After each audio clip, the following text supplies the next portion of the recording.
We do this for the culture. Yeah.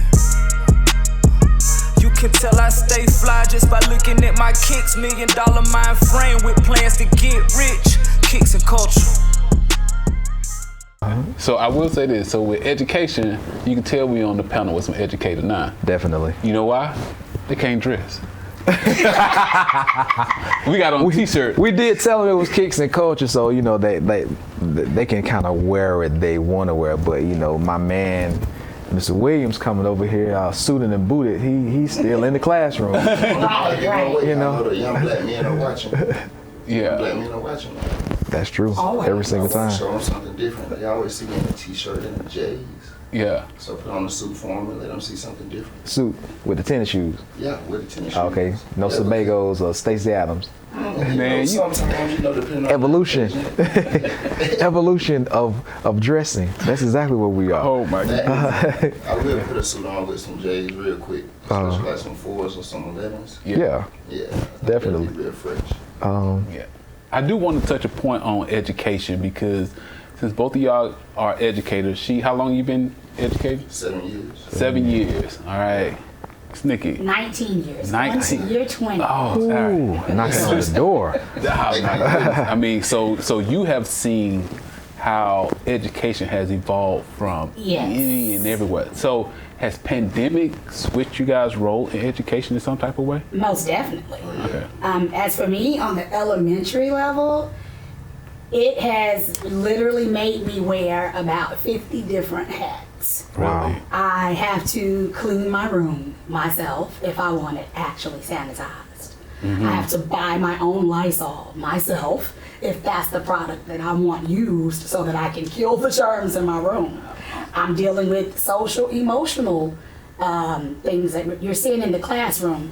You have a student that you're fussing about their supplies or their lack of homework, but that student might tell you in your ear their granddad just died last night of COVID. Or this is going on, or mom and dad are fussing because no one's working. So you switch from being, you didn't do this, you didn't do that, to, okay, I understand.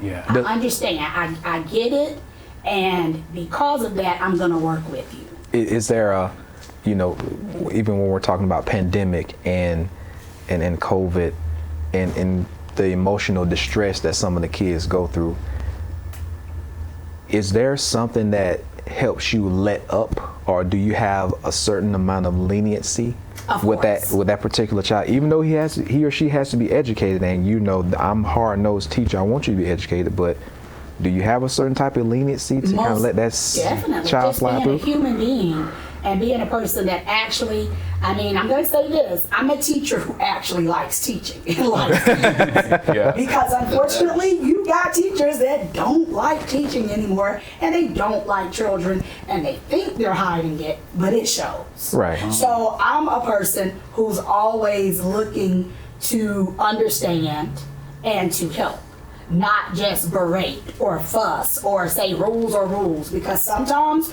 rules have to be twisted. And with the pandemic, even though I've always thought of myself as a flexible person, I became even more flexible, because on any given day, you could teach a lesson and then the next day you don't see that child anymore for 21 days. Wow. That's because they've tested positive. Wow. Now I'm worried about them and worried about myself, thinking, wait a minute now, they're positive. I just had them in a small group, Right. talking to them face to face. Because I'm elementary, you have to read with that student. So we're sitting there breathing on each other. Right. And I'm now thinking, did I have my mask on? Right. Did I get the mask on? Right. Did I spray? Did I do? So now in my mind, I'm thinking all this stuff, but then I'm also thinking about my child. Yeah. And I noticed that a lot of teachers may say my student. I tend to say my child. Right. Because I teach the little ones, I feel like they're mine. Yeah. When I have them 8 hours a day, they become a part of my family too. Right. So during the pandemic, you've got to be so flexible, as though that child is coming back to the room and they've missed a whole unit now.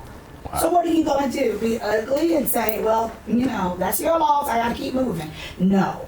As a teacher, then you have to put on another hat. You gotta back up. Now I have to make time. Right. That I have to do some one-on-one time with that child because they deserve it.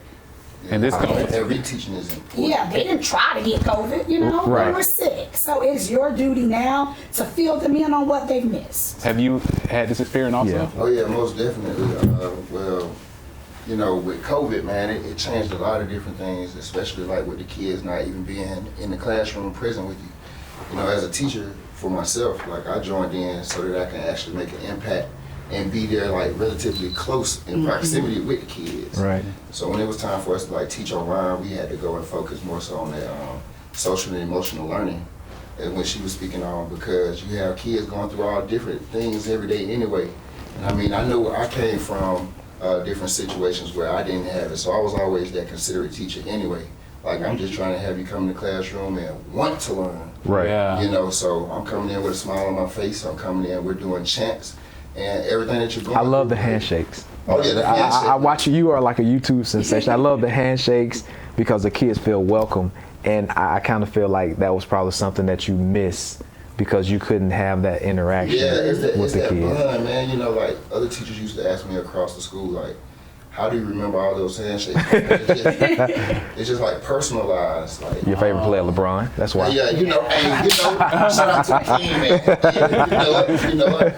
But yeah, it definitely changed a lot, you know, as it relates to perspective and opening everyone's eyes, you know. So Right. we had to be like very mindful that, you know, we need to be showing mercy and grace because we've been shown mercy and grace to even be here, you know, through these times. So Right. Yeah, and that is something that you can really like hone in on, you know, and just be attentive because someone who loves teaching and someone who enjoys teaching, you guys can see it within the students and their learning. Yes. Okay. Now, since you guys are really present with it, is homeschool something that you guys are in opposition of, or would you say it's a good thing?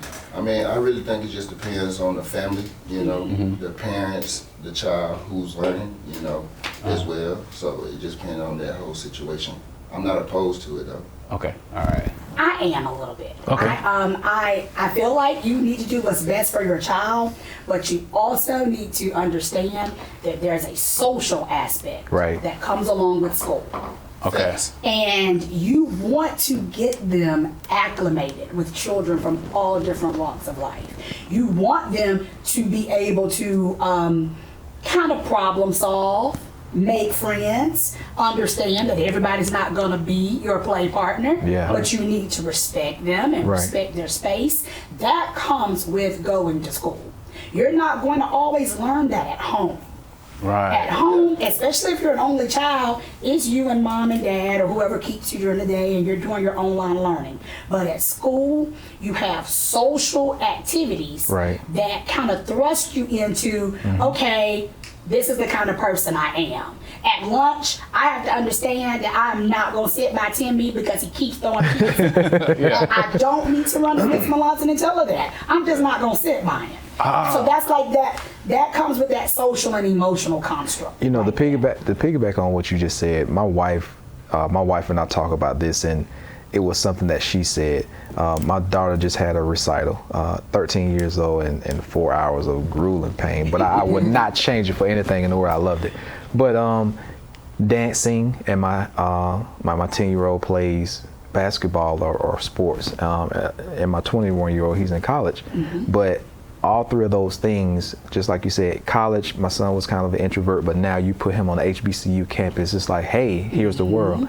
But with sports and with dancing, it teaches you how to get along with other people. Yeah, you have school, but you know, that is one of those things where I'm thrown into this sport and you don't play like me. You don't act like me. What's wrong with you? Well, there's nothing wrong with you. My house is different. I'm different. So therefore, you just have to get along with the person I am. But then again, you could be that changing factor to make that person, you know, kind of curve their enthusiasm or curve their attitude, you know, when they actually meet you. So yeah, that's a definite, like, I totally get that. The social aspect is And people don't huge. get it. Sometimes I just like to sit there and I just watch my kids at recess. It's so much stuff going on the playground in about 15 minutes. You have In the elementary aspect?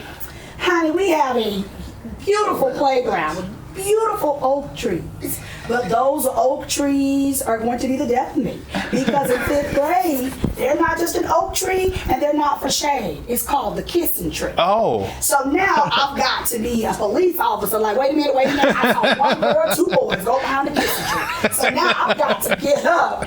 Whereas this is why teachers need some comfortable shoes. I gotta get up and I gotta walk behind that kissing tree because I've got to see what's going on. Wow. When I'm coming back from the kissing tree, I've got 2 kids saying racial slurs. So now I gotta go over there and teach them why this is unacceptable. This is that multitude of hats that we're wearing. Yes. Then I've got some boys over there. When I told them that they could bring the football out, which is my mistake, I said, bring the football out, but only throw it. You're just gonna catch. We're not tackling. We're not touching. Now I've got boys over there jumping on each other's heads. And then I've got one boy crying. So now I'm coming over to say, okay, now, you abused my trust because you told me you were only going to throw it, which I knew they weren't going to do. I knew it because they're boys, but you want to let them play. So now I'm going over there to talk about that. And so then now I've got 3 girls marching up to me. And you know, girls march. When the girls are marching, you know it's some mess. I want something.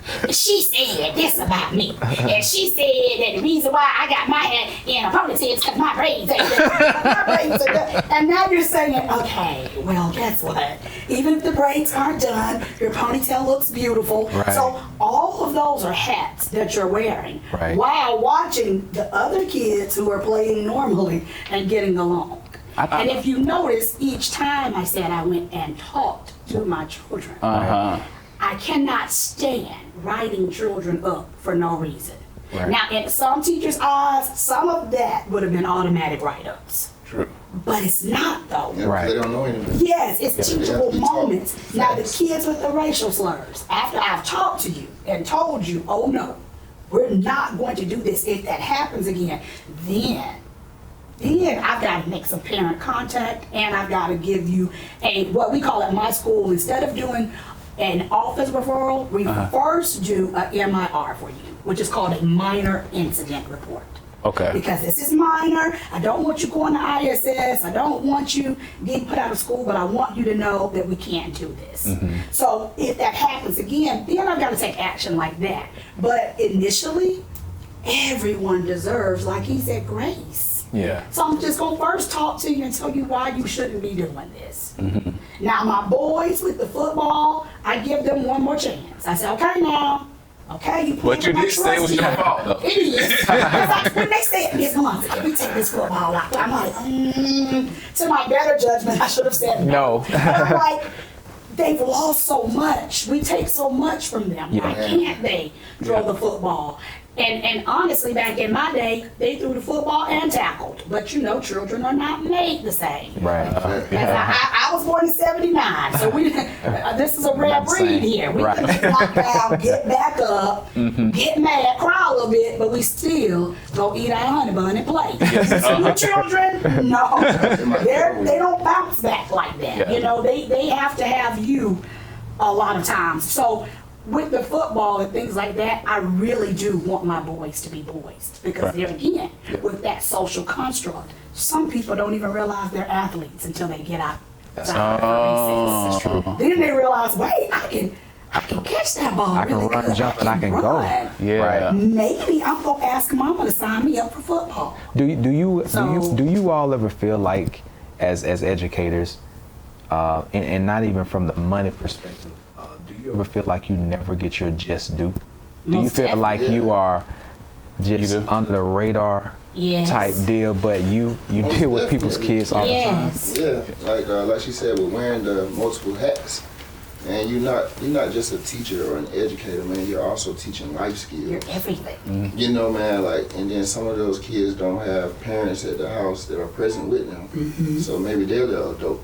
So maybe that's why they didn't do their homework last night, or maybe that's why they weren't studying, because they were taking care of their little brothers and sisters, or cooking for them, or cleaning the house for them, or whatever the case may be.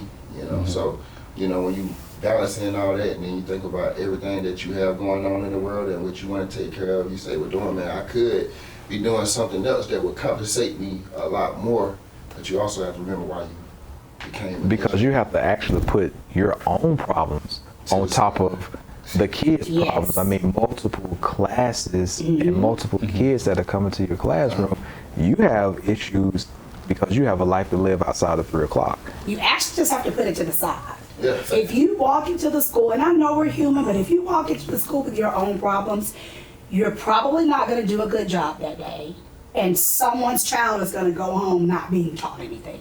You got to put that up until 4 o'clock. You're dating somebody, you mad at them, you got to cuss them out at 4:30. You got to cuss them out at 4:30. You got to be thinking about the plan for what you're going to say. But the cussing out got to come at 5 because you can't have that on your mind. At 8 o'clock, you got babies to take care of, you know, children to take care of. Right. You said that planning period. That's one thing that as a middle school teacher, you know, definitely was non-existent. Yes. You know, it's like, man, we're here all day, like really just working on behalf of the kids. Yes, you are. And it's like, man, we're supposed to have some type of break.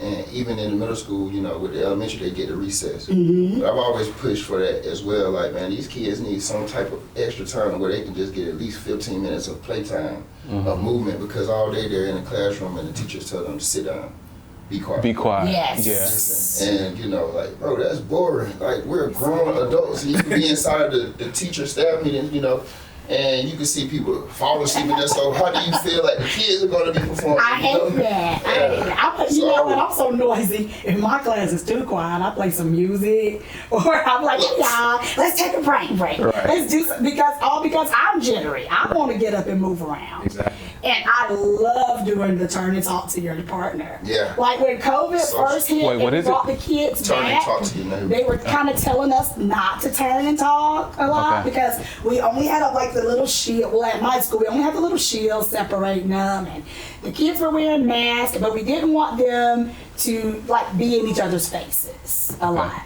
And so that I was so miserable that year when we first came back from COVID because we couldn't do anything. You couldn't sit on the carpet. You couldn't go read with a partner. You had to, I mean, it was almost like school became like, I read this book to my kids called Matilda by Roald Dahl. Okay. You've probably seen the movie but not read the book. I've heard the movie. I haven't seen it though. We laugh about Miss Trunchbull and how boring the school was. That is how school became right after COVID. Right. It was boring because we tried to err on the side of caution. But it was boring for a reason. We had to do this. Do you all have any say-so, like as an educator, because you're in the trenches, you know, whether it's educator, whether it's the teacher, whether it's the principal, going to these board meetings and things of that nature, do you all have any say-so on how to help the kids perform, how to help we do and it's not a lot of say-so, but does it, I mean, is it useful information to go up the chain and say, hey, downtown, let's incorporate this at my school? It depends on your principal. My principal is very good about that. Like we have our BS team, our better seeking team. I don't know what it's called in middle school, but we just had a team. Like your leadership team. Yeah. So in the leadership team, that is when I take everything that my team has told me or all the suggestions that they make, and that is when you get to discuss it. For the leadership team, it's not open to everybody. You have your teacher leader who's representing, you know, your grade level. And so say I'm in there and I'm saying, you know, we've got a little problem with this reading program. It doesn't seem like it's working. Right. Really, you can talk to that with your principal, and then when your principal has their meetings, they can actually talk about your concerns and try to find a solution for you. Okay. So we don't have the power to just change it Right. overnight. We can't do that. But we do have input. the power, yes. Okay. And it really depends on who your administrator is. Do you have an administrator who's going to listen to you? Or are you in good standing with that administrator? Sometimes you might have a good idea, but you don't even come to work half the time. You don't do stuff right. You don't turn your lesson plans in. So is that administrator really going to listen to you? Yeah, because your suggestions? So you want to have that person who's in good standing with the administration. They can talk and they can say, hey, I don't like this. Like as a teacher leader, I love my principal. We get along great anyway, but we were meeting in a professional learning room 3 times a week. And I was like, hey, I'm just going to tell you. Everybody talking. They're not going to say it to you, but they're talking. This is grueling. Because a lot of times we have to take all of our stuff and march down here to this PL room when really, if we could meet just one of those times in our room, we're right there with our material. Okay. We're right there with our things. And she was like, you know what, Nikki? Okay. Something you just said, and we're all humans. And please, chime in, Rasheed. Do all teachers like each other? No. So this is like a fight in the hallway, 3 o'clock bell ringing. I'm ready, because it's like, as a kid, looking at an educator, you are perfect to me. Yes. If I see you in the grocery store, you are a rock star. It's like, oh, she buys meat. Oh my God, bologna. So I'm looking at this and I'm saying to myself, like, man, you'll go home and, Mom, that's my teacher. You grabbing on your mom's like, that's my teacher. Hey, baby, all this other stuff. So, but do you guys get along? No. Or when you don't get along, what happens? As a teacher, just like when you hear police officers speak of that blue wall or that blue line they have, teachers have a line too. As a good educator, my student should never know I don't like you. Wow. So in front of the kids, we are professional. We are a team. When she walks away, I'm thinking that my dad should always come out and see Is that ever? Everybody cannot maintain that profession. Is there ever a 4 o'clock, after 4 o'clock conversation? Sometimes it's before, during, or after. It is. I've had. So you can't hold it sometimes. Yeah, I mean, because I'm gonna be outspoken. Right. I know why I'm here serving. The job that I am. So. If I don't feel like something is going right on behalf of the kids, then of course I'm going to speak up. I got into it with one teacher because, I don't even want to say the whole incident, but everybody's not always on the same page. Right. No. And then when everybody's not on the same page, some people are scared to speak up because they're worried about what administration may say or whatever. I ain't never cared. Like, I'm on a contract, bro. Like, and I'm going to do my job every day. So if I have something to say, just please give me the time, to listen to me. But everybody can't control that profession. Well, now, think about it now. You're 7 years in. I'm almost 20. It's an old school type. Yeah, you may, but not everybody. I can roll a good eye after they walk away. Right. But it was amazing to me because one time I actually told my kids that, and they were shocked. I was like, I've been doing a good job. They were not getting along, and I said, hey, I'm not asking you guys to like each other. Because that's not even feasible. That's not even realistic. I'm not asking everybody to like everybody, but I am asking everybody to respect each other in this room. And so then I said, just like me. It's some teachers I don't like around here, but I respect them. The whole class goes, ooh, right. Ooh. I bet it's so. They started now, their wheels were turning like, wait a minute. And I was like, oh God, why did I say that? I said, well, I've said it. Right. I'm here with y'all. It's some people I don't like. Do you not like notice that you don't know that I don't like them? Right. Because I'm not going to treat them ugly. So do you not like them as a person, or do you not like how they teach, or what they teach, or how the information flows? Some of it is I don't like them as a person, and then some of it is I don't like what I've seen them do. Yeah. I teach in what is considered an at-risk population. Okay? Wow. Our student racial makeup is about 60% African American, about 30% Hispanic. Okay, so that's your 9% right there. Yes. So you only what percentage white? 5. When I see 7? a teacher who does not look like a student who's in need, and they're brushing away, or they don't want the child touching them, I'm like, okay, are you just a nasty, ugly person? Right. Or is this some racial undertones to it? Either way, I don't like it. Right. So now I don't like you. Now I'm watching you. Right. Now I don't like what you're doing. Or when I hear you say little snide remark, this ain't the hood.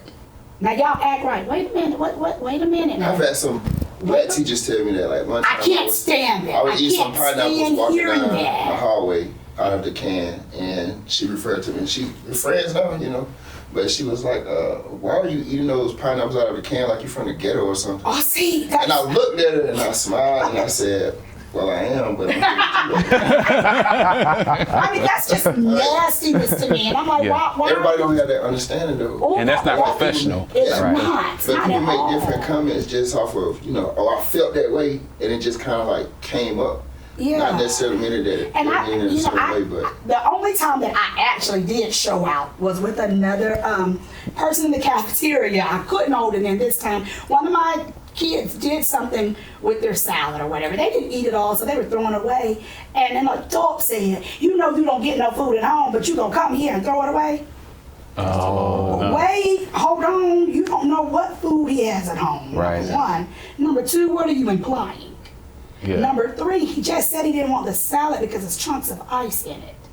And are you paying for it? Right. Did you pay for this? I've seen plenty of kids waste food, though. That burns Like, me man, up. like they just go and like kids barely even eat the lunch food, and it's so crazy because they're following trends. Yeah. Oh, you don't want to eat. Yeah. You don't want to eat. You don't. Want Wow. I'm not eating either, so we're gonna all throw our food And- away. and through just use this time pandemic- for But even social if they time. don't, would you say you don't get no food? Right. course not. See what I'm saying? And It even was through unnecessary. pandemic, a lot of kids were going to school just to eat Yes. because there was nothing in the house. Food insecurity is real.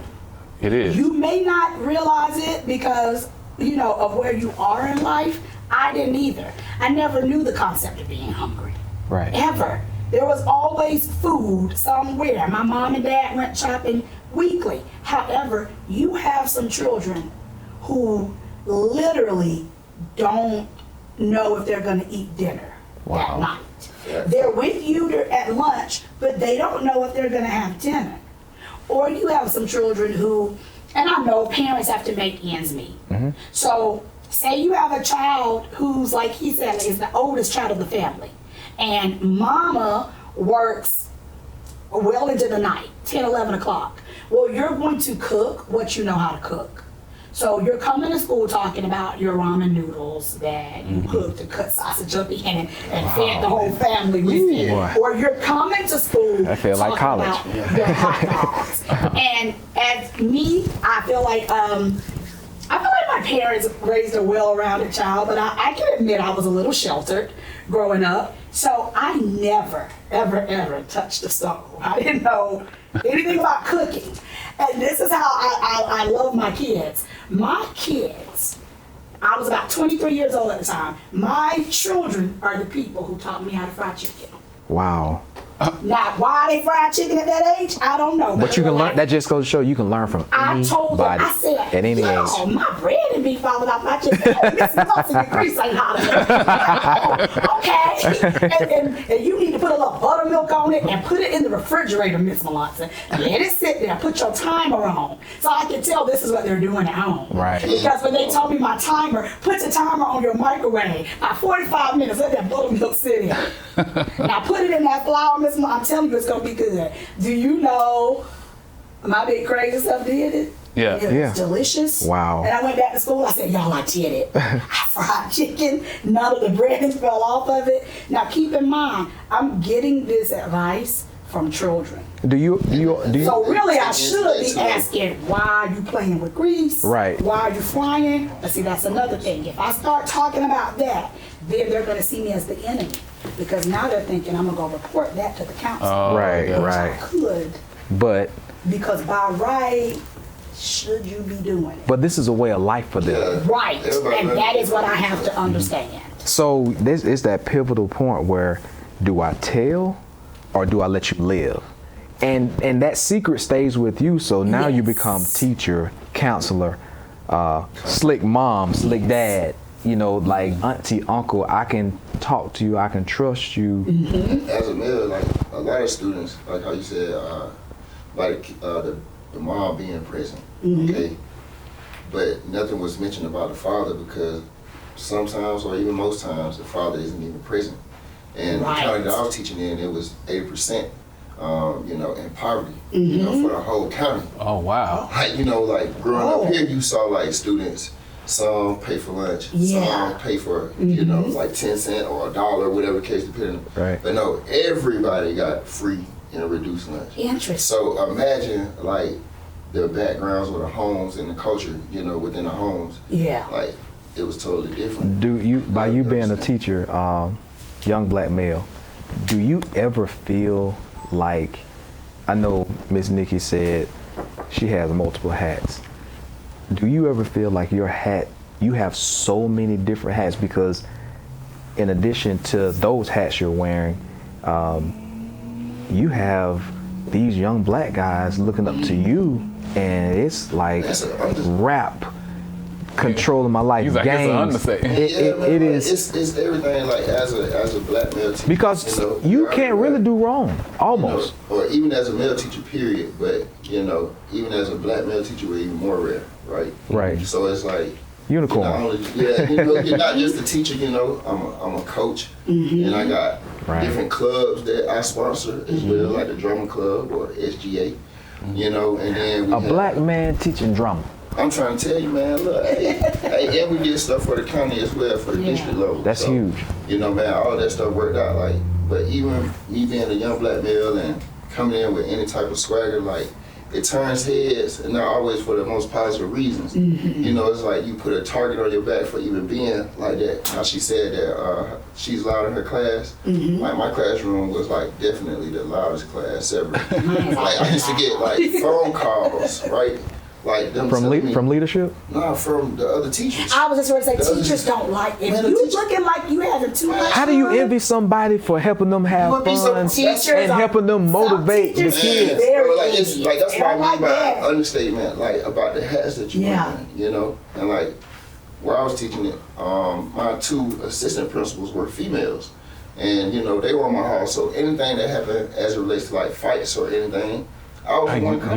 Yes. You know what I'm saying? Another hat. Which is not fair. Security guard. Yes. You know what I'm saying? And then, the kids and stuff, they're looking up to you. They see the relationship that I have with my son. So then that draws them in even more. So it's like, hey, uncle, you know what I'm saying? So like she said, now you got another hat, on top of that. So it never ends, really. So this is the compensation that has to be has to be valued as an educator, because not only are you wearing these hats, but also, just like you stated earlier, you're taking things out of your pocket to buy Lysol because that's what you... And you do it because you love them. I sponsor a club as well. I don't want to say the name of the club because then I'd give away my school. Right. But I was having such a hard time with the girls. He's talking about boys with young black girls is a challenge too now. Right. Because I was having some major problems with smells and things, and other things, and hygiene, and I had to just close the door and put the boys out, and I was like, let me tell you, are y'all amazing? Oh, tell me the truth. Right. And then I started getting I'm not changing what I need to change. Right. Yeah. So instantly, through my connections, I called his wife, and I said, sis, I need help. Right. I need you to come to my club. And I need you to talk to them about, because I don't know if what I'm saying is medically correct. I want to make sure I'm still being professional. I need your professional expertise to come and talk to these girls. First of all, when she walked through the door, they had never seen a black doctor. Oh, wow. Number one. Just the presence alone. The presence alone. Secondly, they were like, oh, her hair is curly. Oh, she's so pretty. It's like Leroy on The Last Dragon when he had that glow. Yeah, and she did. And then when she started talking to them, and when she said, your teacher called me in because she's noticing some things that she's worried about y'all. And once they realized that she was not just a doctor, she was my friend, she was my sorority sister, then the floodgates open. How can I be in that sorority? What can I do? First, you got to go to college. Right. Yes. Then, what y'all do? So y'all friends? So are you her doctor too? And they wanted all these answers. And then she was able to get the real bolts. And they told her some stuff they hadn't even told me. So they opened up. They opened up, and she closed the door, and she said, this is just for us. Wow. Right. Ask me what you want to know, and I can tell you. Some of the things that they asked her were so astounding, because in your mind you're thinking your mama should have taught you. Right. Just based off representation, just based off appearance, presentation, and being able to connect to those students. she earned their trust. Yes. And then they were just transparent And with it. they started asking, Sense of security. should I smell this? Should this happen? Should that happen? She's looking at them like, wait a minute, now wait. Some of y'all need to come on into the office. Right. Okay? Let me tell you, what I can tell you. Let's, try to keep it. Right.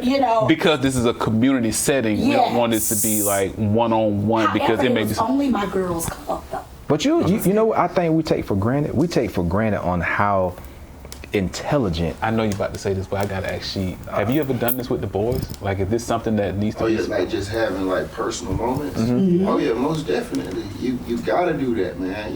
Especially like with conflict. Boys, they want to fight all day. Yes. Yeah. Girls do too. They want to be active. So it's like just putting them to the side and just teaching them some conflict resolution. Mm-hmm. And a lot of times it'd be a cry for help when they're doing like loud scenes or whatever. Yes. Like when a fight is about to happen because everybody start gathering around and that's when all the fire. The herd mentality.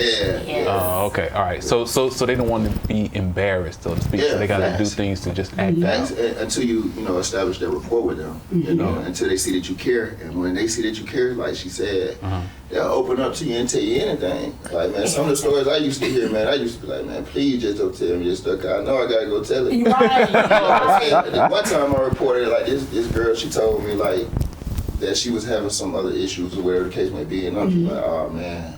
Then I go report it. You know what I'm saying? Well, now, when I It's tell so my crucial, right? I look at them when it's something I have to report though, I tell them that I'm going to report it. Nah, yeah, it was about I even her. say, now I'm going to get you help. Yeah, That's how I say it. Like, I have to tell somebody else this because I need to get you help. So I tell them when I'm going to. When you guys say reporting, what do you mean reporting up to like leadership or principals? Your first line is your counselor. Okay. So say they've shared something with you that someone has done something inappropriate. Right. You are a mandated court reporter. Yeah. So I'm not going to tell them that this is me and your secret. I'll go ahead and tell mine, hey, thank you for trusting me with this, but I have to report this so that I can help. How does leadership respond to that? I mean, are you got good and bad leadership? Right. There's never, there's they never have a to. problem. Yeah. They even say, well, thank you for coming to, or if you notice some stuff, you can even, there are signs of neglect. You can notice when your child is never clean. Mm-hmm. You can notice when, I had a student who, you stood over and you saw the lice jumping in her head. Whoa. You saw it.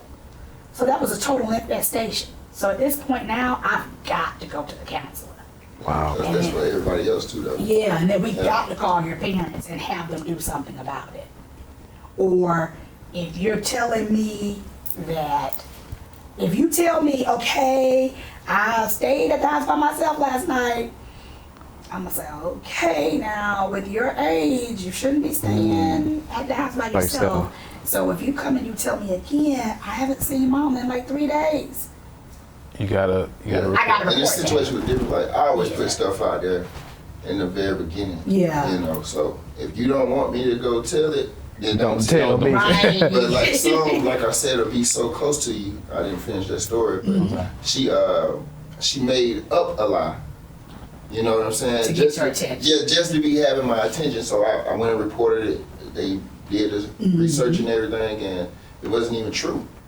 You know what I'm saying? So it's like they'll make up stuff too, just because they care. Like they know that you care. Like, oh, okay, cool. I got somebody who will be willing to listen to me because I don't have anyone else listening to me.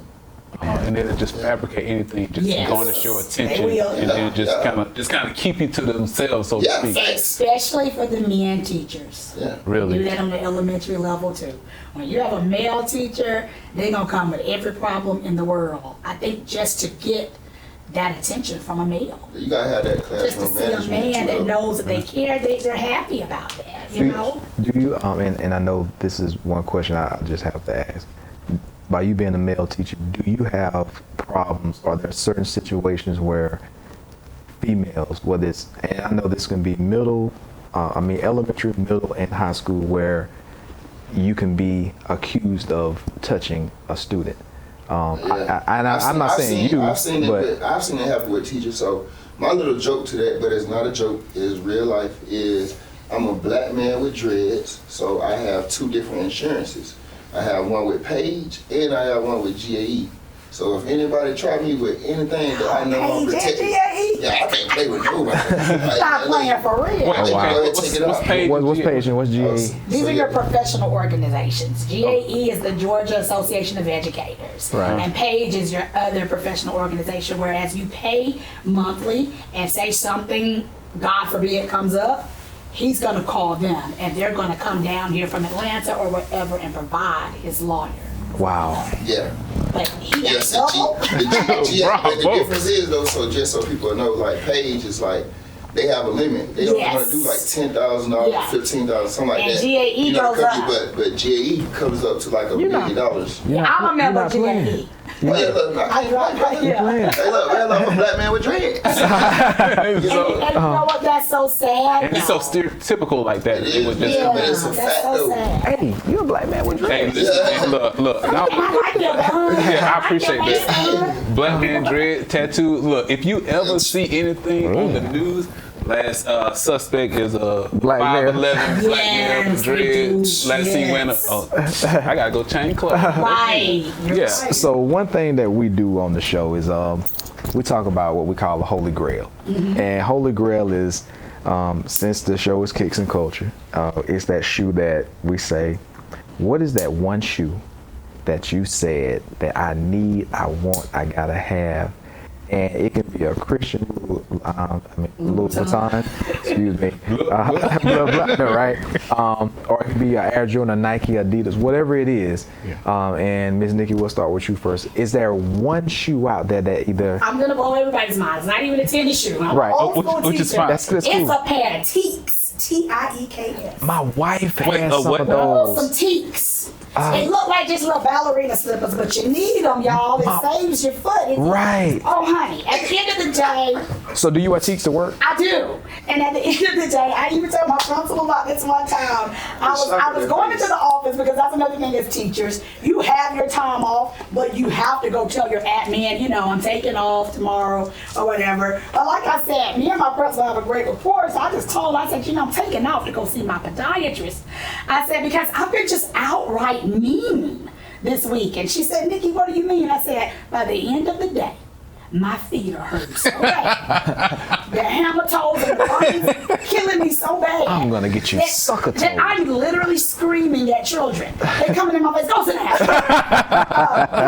No. I even had to catch myself one time. I had to clutch my own pearls. I said, did I just holler? No, everybody stop talking to me. Wow. And I'm mad and I'm frustrated because my feet are hurting. Wow. And I said, I gotta go get this steroid shot in my foot because this is killing me. Right. And I wear Teeks. I wear I need to see what Teeks. No. So my wife has a couple. My wife has several pairs. My wife has a pair. I mean, they're like you said, like a ballerina type slipper, almost and flexible, and they're like $100-something, but I'm telling you, you need it. So it's safe to say that Teeks help you make your money. Teeks help me make my money for real. Okay. And I'm gonna tell you what else too: a good Sam and Libby. A good cold on. I seen the brand, right? Good naturalizer, anything with memory foam. Because I teach elementary. I am up. There is no you going to the restroom on your little break time while you go to your locker. I gotta take you. Okay. I gotta bring you back. I gotta take you to lunch. Mr. So Williams. I'm on the wall. You get your steps in. Yes, I do. Yes, I do. Mr. Williams, what you got? What you got? Man, I love shoes, man. Love them, I know. Like, as it relates to Jordans, like, the ones would be like my favorite, but my all-time favorite shoe that I just gotta have, man, I can't go wrong with them white ones. Hey, look, man, Jay know, man. Look, I know. Just before this show, he texted me. He's like, do you have some white Air Force Ones in the store? I'm like, I got you. White Air Force One. All white, crispy. Man, everybody else doing switching sides. I had my frat brothers and partners didn't want to wear Forces anymore. And man, look, I've been wearing Forces since I can remember. And I still went. So Force is not seen as cool anymore or something? They were cool, and then they left, and then they they came back. yeah. And now they're here again. So it's like, so they are making a comeback.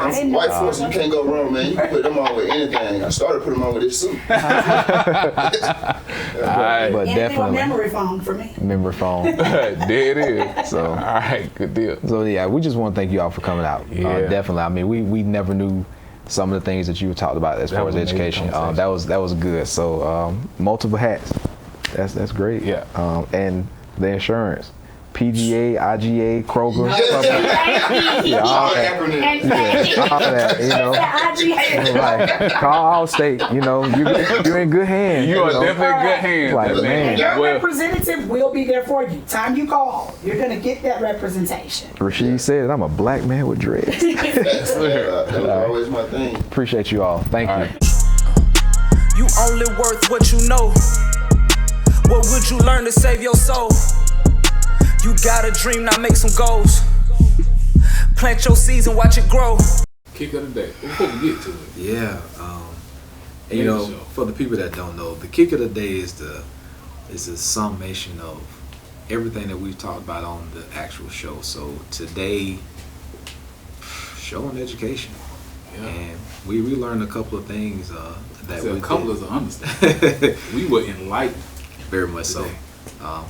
I think one thing that kind of hits us is the fact that teachers don't get paid a lot, but For the amount of hats that they wear. right, Because if you get into that profession, it has to be based on gratification, passion, and love. right. Because if not, you're going to hate your job. Yeah, and I think people, they graduate from college or they do this to just say, hey, I got me a job and it was a quick fix. So if it's one of those things where you really don't want to do it, you just think it's a job, you're impacting a lot of lives, young lives. Yeah. You know, if it's your passion, I think you should do it. Nikki said something that was very profound. I hope you want to teach. You should want to teach. Don't just do this just to do it. So, Rasheed with the acronyms, PGA, IGA, golf. But what we do know, Rasheed is insured. Like to the Right. point where, like, if anything goes anything wrong, he has representation. Right, you And know. he understands that.